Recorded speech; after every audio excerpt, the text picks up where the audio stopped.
அதுல நம்பர் 1 சிவகுமார் வந்து சஸ்பெண்ட் ஆகணும். ஒரு பண்ணி வந்து கொண்டு இருக்காரு, சஸ்பெண்ட் ஆகணுங்கிறது ஒரு கோரிக்கை. நம்பர் 1. ரெண்டாவது, அந்த செக் போஸ்ட்ல அந்த ஃபாரஸ்ட் பையன் பேர் என்ன, முனீஸ்வர், உங்களையும் நம்ம அவருங்க நம்ம 2 பேர்த்தையும் வந்து அவமரியாதைக்குரிய வார்த்தை சொல்லி பேசணும்னால அவன் மேல நடவடிக்கை. 1. பணம் 40,000 ரிட்டர்ன். 3 கோரிக்கை சொல்லிட்டு வந்தோம். சிசிஎஃப் சாரை கூப்பிட்டு பேசியிருக்காரு. சார் என்ன சொல்றாருன்னு கேட்டு நம்ம முடிவெடுக்கலாம். சார் அதுக்கு அங்க வர சொன்னாரு. வேண்டாம் சார், இங்கேயே வந்துருங்கன்னு சொல்லியிருக்கிறேன். இங்க வந்திருக்காரு.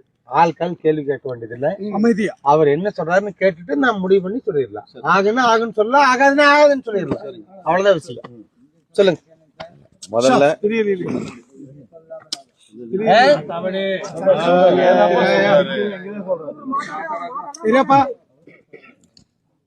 முதல்ல நம்ம காம்பவுண்ட் பண்ண அந்த 40,000 ரூபாயை ரிட்டர்ன் வேணும்னு எம்எல்ஏ கேட்டாங்க.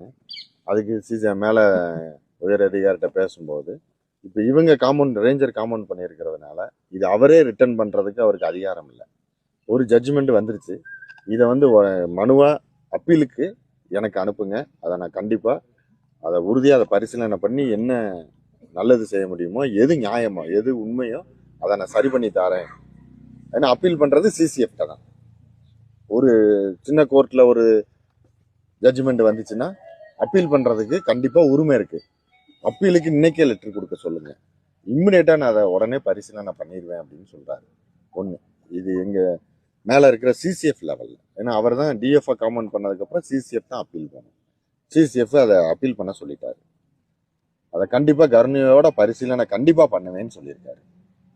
1. இந்த முனிஸ் காடு வந்து அந்த விவசாயியை வந்து தரக்குறைவாக ஏதோ பேசி அவங்க 2 பேரும் அதை அந்த மாதிரி நடந்துக்கிட்டேன்னு நீங்கள் சொன்ன புகாரின் அடிப்படையில் ரிட்டன் கம்ப்ளைண்ட் வாங்குங்க. ஒரு ஆதாரம் ஏதாவது ஒன்று அதோட கொடுக்க சொல்லுங்கள்.